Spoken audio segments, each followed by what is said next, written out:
Assalamualaikum warahmatullahi wabarakatuh. Para mahasiswa sekalian, kita lanjutkan pembahasan mengenai hukum jaminan. Pada pertemuan yang ketiga ini, kita akan membahas mengenai hak jaminan umum dan hak jaminan khusus. Pada pertemuan sebelumnya sudah kita bahas mengenai ketentuan pasal 1131 dan 1132 Kitab Undang-Undang Hukum Perdata.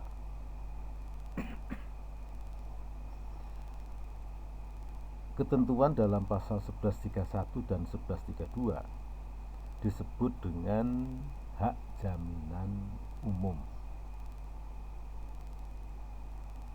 Sekali lagi, ketentuan di dalam pasal 1131 dan 1132 disebut dengan istilah hak jaminan umum. Dapat kita pertanyakan, mengapa disebut sebagai jaminan umum? Nah, karena di sini terdapat beberapa sifat-sifat umum dari hak jaminan umum. Yang pertama, hak jaminan ini lahir karena undang-undang, demi hukum. Jadi para pihak tidak perlu memperjanjikan hak jaminan umum. Sudah otomatis setiap ada hubungan kreditur-debitur, maka hak jaminan umum ini melekat pada hak kreditur. Ya, setiap ada hubungan kreditur-debitur atau hubungan perikatan, yang mana perikatan ini berada dalam lapangan hukum kekayaan atau perikatan-perikatan yang diatur dalam buku 3 KUH Perdata. Nah, ini secara otomatis demi hukum berlaku hak jaminan umum ini. Yang kedua, hak jaminan umum ini dimiliki oleh semua kreditur atau hak semua kreditur. Jadi tidak dikecualikan pada kreditur tertentu, tapi setiap ada hubungan kreditur debitur, maka lahirlah hak jaminan umum. Yang ketiga, kedudukan para kreditur ini sama. Artinya tidak ada kreditur yang memiliki kedudukan yang lebih tinggi, yang lebih utama dibandingkan kreditur yang lain. Jadi semua kreditur berdasarkan pasal 1131 1132 ini mempunyai kedudukan yang sama. Artinya kedudukan yang sama, pertama, tidak ada kreditur yang mempunyai kedudukan yang lebih tinggi atau lebih utama. Usia lahirnya suatu tagihan tidak menimbulkan peringkat. Yang satu kedudukannya sama dengan yang lain. Yang lahir lebih lama sama dengan yang lahir kemudian, ya, atau yang baru saja lahir. Ya. Inilah ciri perbedaan antara hak kebendaan dengan hak perorangan. Kalau hak kebendaan mengenal peringkat, hak kebendaan yang lahir lebih dulu kedudukannya lebih tinggi daripada hak kebendaan yang lahir kemudian. Tetapi dalam hak perorangan atau hak pribadi tidak mengenal peringkat. Jadi kreditur yang lahir lebih dulu tidak menjadi lebih tinggi kedudukannya dengan kreditur yang lahir kemudian, karena hubungan kreditur debitur atau hubungan perikatan, ya, perikatan yang lahir dari buku 3 ini hanya melahirkan hak perorangan. Nah, dan hak perorangan tidak mengenal peringkat, sehingga kedudukan para kreditur adalah sama, atau yang dikenal dengan asas paritas kreditorum atau asas persamaan kedudukan kreditur. Yang keempat, hak jaminan umum ini membebani seluruh kekayaan debitur, tidak ditunjuk, tidak dipilih berdasarkan kekayaan tertentu, ya, tetapi meliputi seluruh kekayaan debitur. Nah, sebagai wujud persamaan kedudukan kreditur, maka pembagian atas hasil penjualan kekayaan debitur dibagi menurut keseimbangan. Menurut keseimbangan besar kecilnya tagihan para kreditur, atau yang dikenal dengan pembagian secara pons, ya, atau pembagian secara menurut keseimbangan. Nah, tadi sudah kita bahas mengenai ciri-ciri hak jaminan umum. Hak jaminan umum ini tentunya berbeda dengan hak jaminan khusus, ya. Nah, segala sesuatu yang namanya umum akan berbeda dengan yang sifatnya khusus. Biasanya kalau yang sifatnya umum ini ya fasilitasnya tidak sebaik fasilitas khusus. Begitu juga hak jaminan umum juga tidak lebih baik atau kedudukannya lebih rendah dibandingkan hak jaminan khusus. Termasuk juga penjaminannya, ya. Penjaminannya juga lebih rendah dibandingkan dengan jaminan khusus. Atau bisa kita katakan pada hak jaminan umum ini terdapat beberapa kelemahan kalau dibandingkan dengan hak jaminan khusus. Kelemahannya di mana? Yang pertama, bahwa para kreditur harus berbagi dengan kreditur lain. Kreditur yang kedudukannya sama dengan kreditur yang lain ini dinamakan kreditur konkuren. Jadi hak jaminan yang diatur dalam pasal 1131, 1132 yang disebut dengan hak jaminan umum ini menjadikan krediturnya hanya sebagai kreditur konkuren, kreditur yang kedudukannya sama dengan kreditur yang lain, atau kreditur-kreditur yang tidak memiliki hak jaminan khusus, tidak memiliki hak untuk mengambil pelunasan lebih dulu. Jadi kalau seorang debitur berhadapan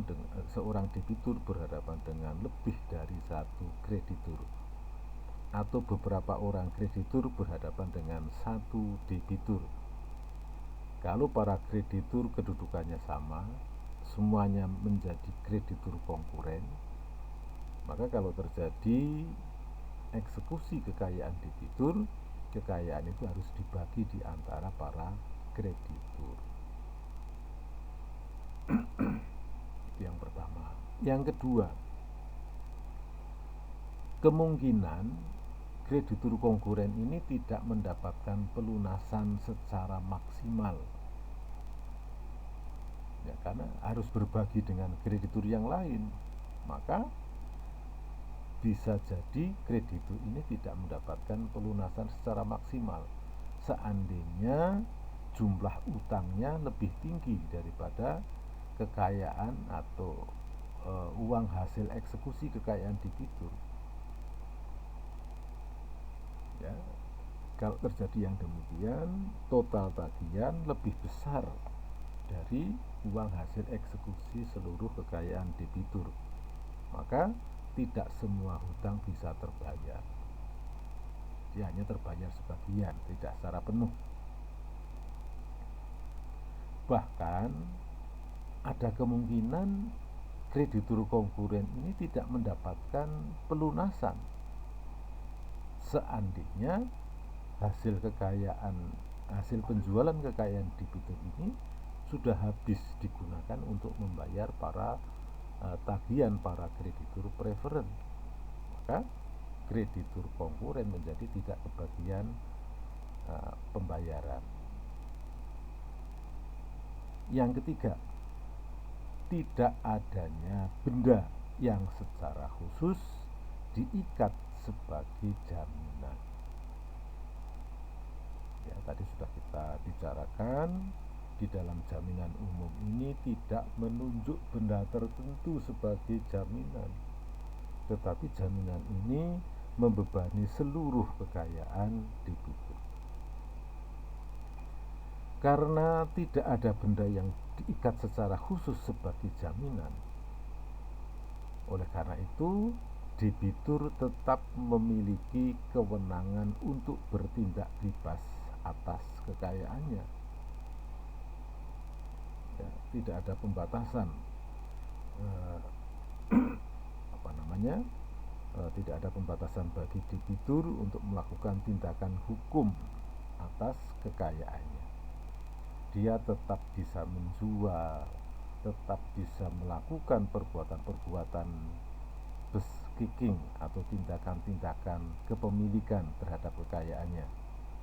Tindakan beskiking atau tindakan kepemilikan adalah tindakan yang bertujuan atau dapat berakibat terjadinya peralihan hak milik.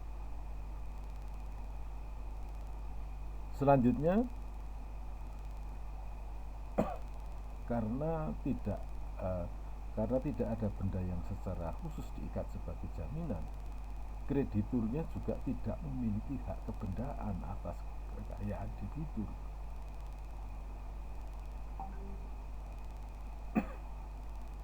Ya, krediturnya tidak memiliki hak kebendaan atas kekayaan debitur. Kreditur tidak dapat melakukan perbuatan langsung terhadap kekayaan debitur.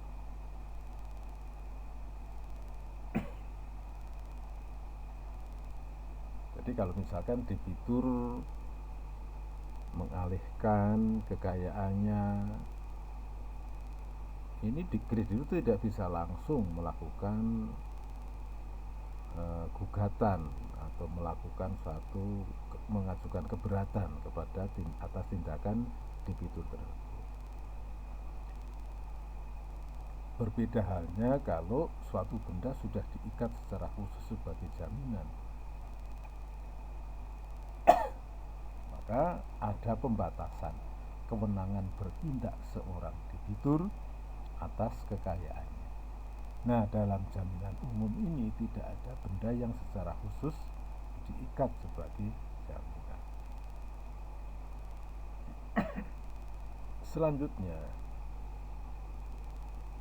kedudukan kreditur sangat dipengaruhi oleh itikat baiknya debitur.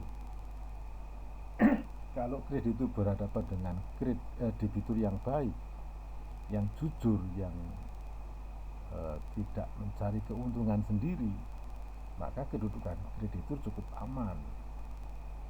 Tapi kalau debiturnya nakal, debiturnya bertingkah tidak baik,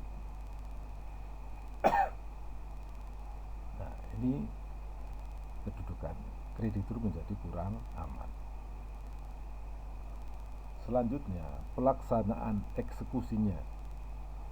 Misalkan debitur wan prestasi sehingga harus melakukan penyitaan untuk akhirnya melakukan penjualan atas kekayaan debitur karena bendanya masih dalam kekuasaan debitur, sementara krediturnya tidak memiliki hak kebendaan atas kekayaan debitur. Oleh karena itu, kalau akan melakukan eksekusi atau penjualan kekayaan debitur, harus melalui gugatan ke pengadilan. Ya, harus melalui gugatan ke pengadilan. Kecuali kalau debiturnya mau secara sukarela menyerahkan barang itu, barang-barang miliknya untuk disita dan dijual. Tetapi pada umumnya orang tidak begitu mudah untuk menyerahkan kekayaannya, walaupun dia mempunyai utang dan belum bisa membayar, tidak begitu mudah untuk menyerahkan kekayaannya untuk disita dan dijual. Nah, disinilah persoalannya.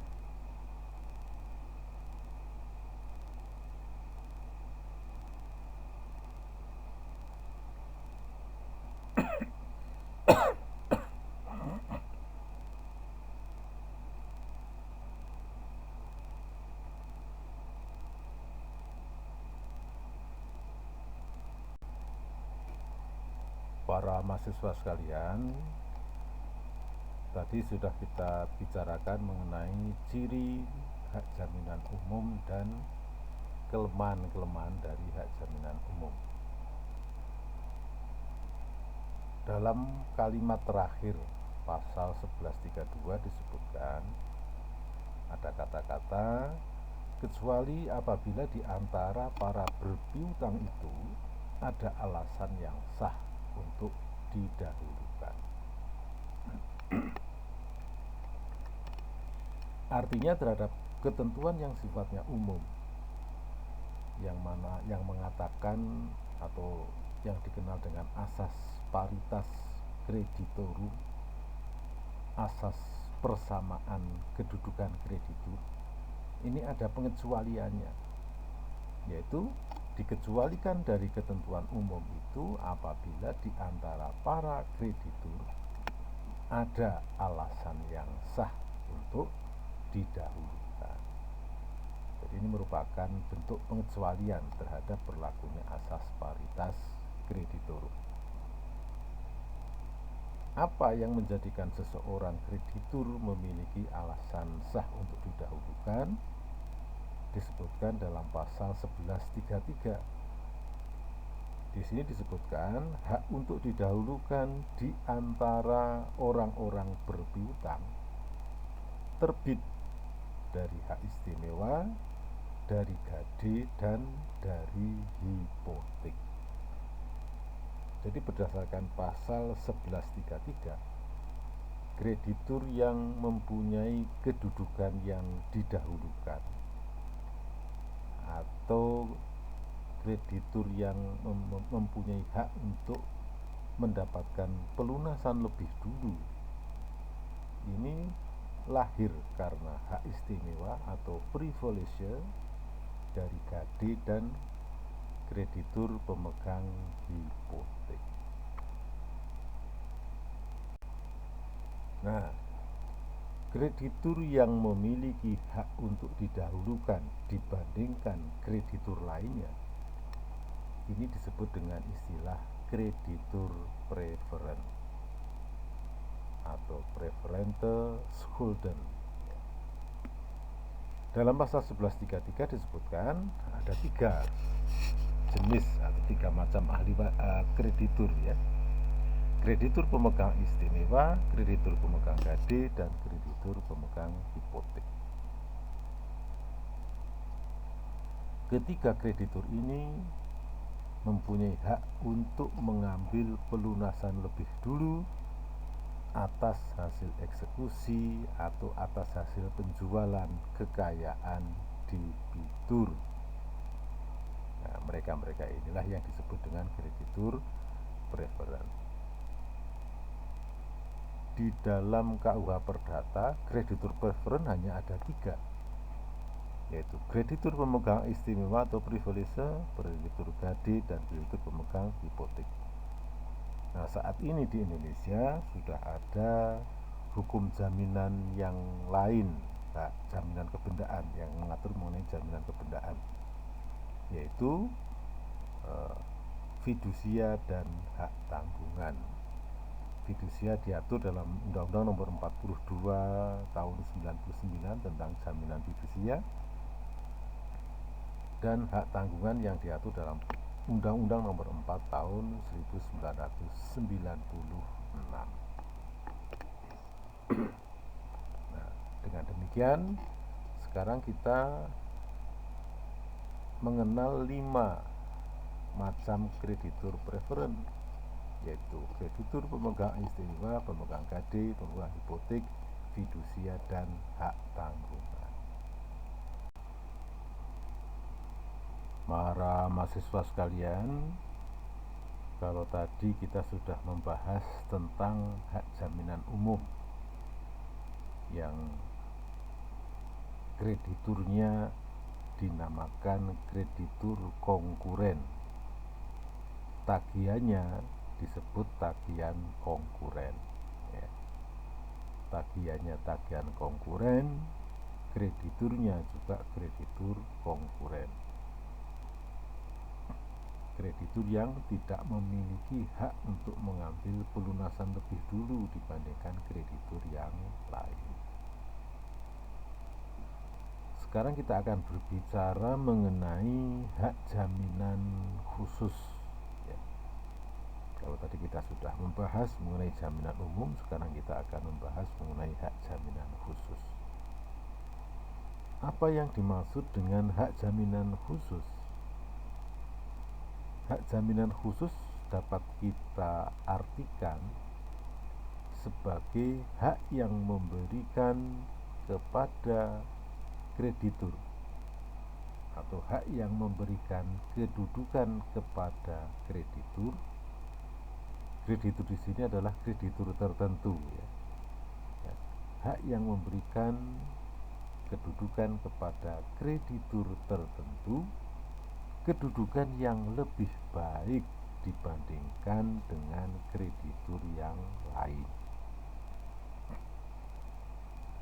Coba diingat betul, ya, perhatikan kata-kata kedudukan yang lebih baik. Saya ulangi, hak jaminan khusus adalah hak jaminan yang memberikan kedudukan kepada kreditur tertentu, kedudukan yang lebih baik dibandingkan kreditur lainnya.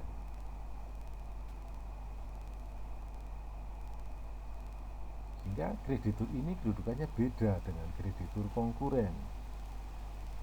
Kalau kreditur konkuren kedudukannya sama dengan kreditur yang lain.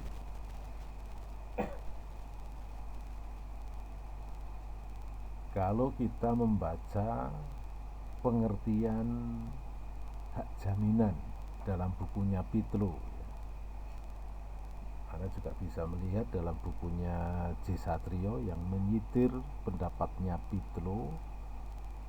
Di sana disebutkan hak jaminan adalah suatu hak yang memberikan kepada kreditur kedudukan yang lebih baik daripada kreditur-kreditur lainnya. Pengertian hak jaminan ini hanya tepat kalau kita sedang berbicara mengenai jaminan khusus. Sebab kalau kita berbicara tentang jaminan umum, semua kreditur kedudukannya sama. Tidak ada kreditur yang mempunyai kedudukan yang lebih baik dibandingkan kreditur lainnya. Oleh karena itu, pengertian hak jaminan yang disampaikan oleh Pitlo ini adalah hak jaminan dalam pengertian hak jaminan khusus. Coba perhatikan kata kedudukan yang lebih baik.